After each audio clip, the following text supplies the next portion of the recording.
வணக்கம். புதுவையில் பட்ஜெட் கூட்டத்தொடர் முடியும் வரை தலைமைச் செயலர் மாற்றமில்லை என்று அரசு துறை வட்டாரங்கள் தெரிவித்துள்ளன.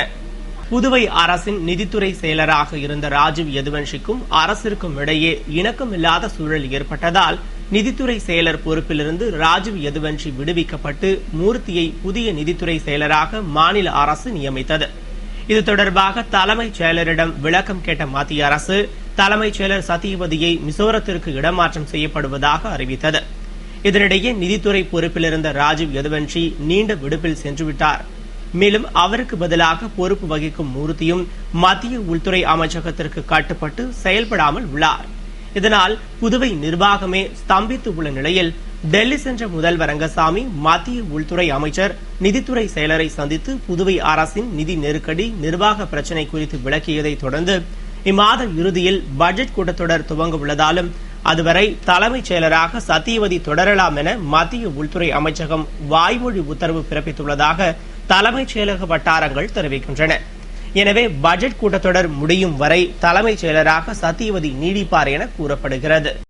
புதுவை தாகூர் கலை கல்லூரியில் பொருளாதாரத்துறை சார்பில் மத்திய வரவு செலவு திட்டம் குறித்த கலந்தாய்வும் விவாதமும் நடைபெற்றது. புதுவை தாகூர் கலை கல்லூரியில் பொருளாதாரத்துறை சார்பில் மத்திய பட்ஜெட் 2013-2014 குறித்த கலந்தாய்வும் விவாதமும் கல்லூரி முதல்வரும் பொருளாதார பேராசிரியருமான ராஜன் தலைமையில் நடைபெற்றது.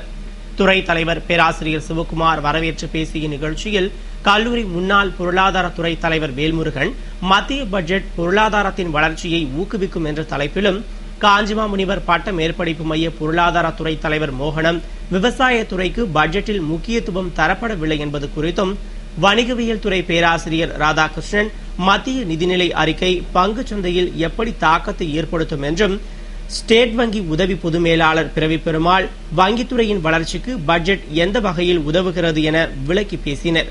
தொடர்ந்து பேராசிரியர் சிவக்குமார் திட்ட செலவு மற்றும் திட்டமில்லா செலவு குறித்து விளக்கினார். நிகழ்ச்சியில் பொருளாதாரத்துறை பேராசிரியர்கள் மற்றும் மாணவர்கள் கலந்து கொண்டனர். போக்குவரத்தை ஒழுங்குபடுத்துவது தொடர்பான ஆலோசனைகளை காவல் உயர் அதிகாரிகளுக்கு இமெயில் மூலமாக பொதுமக்கள் தெரிவிக்கலாம் என்று காவல்துறை தெரிவித்துள்ளது. புதுவையில் போக்குவரத்து நெரிசல் பெரும் சவாலாக எழுந்துள்ளது.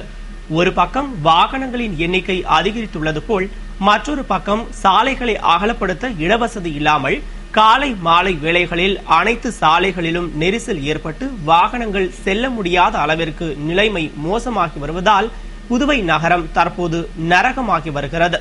இதனால் சாலை விபத்துகளும் அதிகரித்து உயிரிழப்பு ஏற்படுகிறது.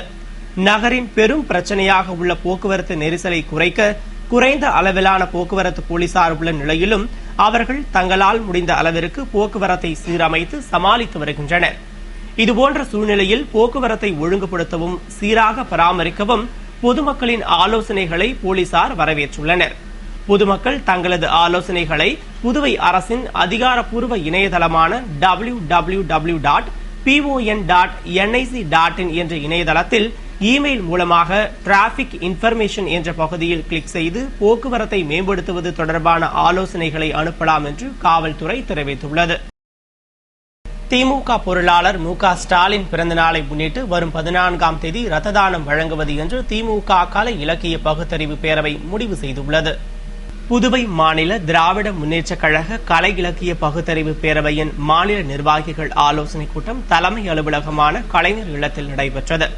மாநில அமைப்பாளர் எம்.ஏ. சுப்பிரமணியன் தலைமையில் நடைபெற்ற கூட்டத்திற்கு கலை இலக்கிய பகுத்தறிவு பேரவை மாநில அமைப்பாளர் வழக்கறிஞர் செந்தில்குமார் முன்னிலை வகிக்க துணை அமைப்பாளர்கள் பி.என். சுரேஷ், இளங்கோவன், எஸ். சுரேஷ் உள்ளிட்டோர் கலந்து கொண்டனர்.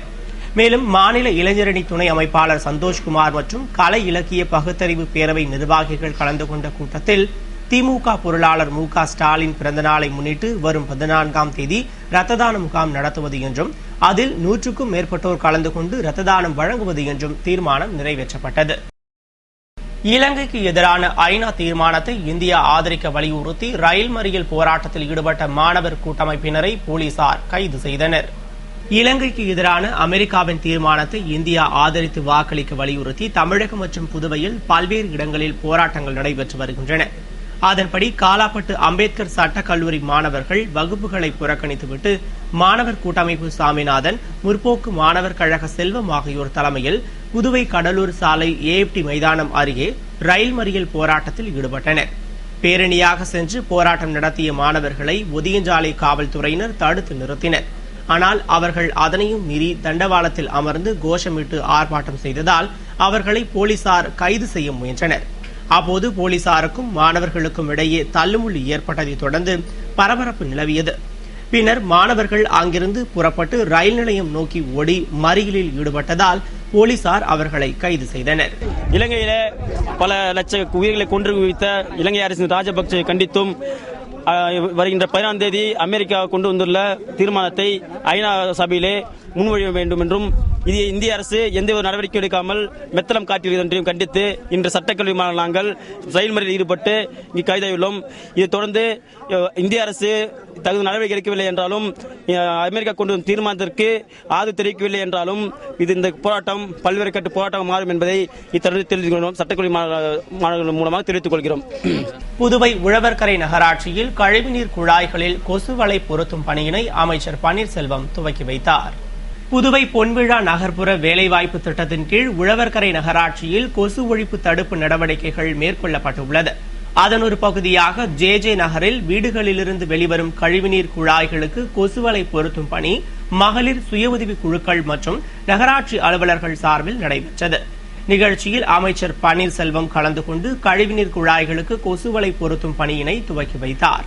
நிகழ்ச்சியில் உழவர்கரை நகராட்சி ஆணையர் முனுசாமி, உதவி திட்ட அதிகாரி இருசன், நகராட்சி அலுவலர்கள் மற்றும் மகளிர் சுய உதவி குழு நிர்வாகிகள் கலந்து கொண்டனர். இதேபோன்று புதுவையில் உள்ள அனைத்து பகுதிகளிலும் இப்பணி மேற்கொள்ளப்பட உள்ளது. புதுவை வேளாண் அறிவியல் நிலையத்தில் நடைபெற்ற உணவு பதப்படுத்தும் பயிற்சி முகாமில் செயல்முறை விளக்கத்துடனும் படக்காட்சிகளுடனும் பயிற்சி அளிக்கப்பட்டது. புதுவை பல்கலைக்கழகம் மற்றும் பெருந்தலைவர் காமராஜர் வேளாண் அறிவியல் நிலையம் சார்பில் பல்வேறு கிராமங்களைச் சேர்ந்த 30 தாழ்த்தப்பட்ட மகளிருக்கு உணவு பதப்படுத்தும் பயிற்சி முகாமின் துவக்க விழா பெருந்தலைவர் காமராஜர் வேளாண் அறிவியல் நிலையத்தில் நடைபெற்றது.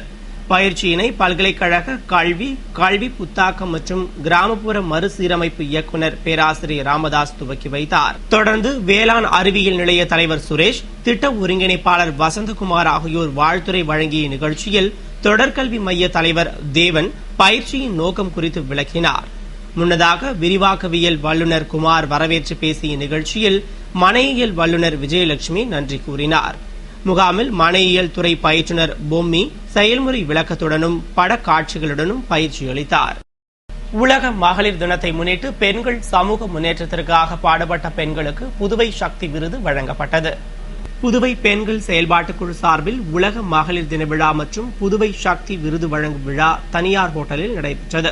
திருமதி மார்கரெட் தொகுத்து வழங்கிய விழாவில் புதுவை பெண்கள் செயல்பாட்டுக்குழு தலைவி திருமதி சாயி குமாரி கலந்து கொண்டு பெண்கள் சமூக முன்னேற்றத்திற்காக பாடுபட்ட ரெயின்போ நகர் நலவாழ்வு சங்க தலைவி திருமதி பாத்திமா அலி, புதுவை வானொலி நிலைய தலைமை நிகழ்ச்சி தொகுப்பாளர் திருமதி உமா மோகன் ஆகியோருக்கு புதுவை சக்தி விருதுகளை வழங்கி பாராட்டினார்.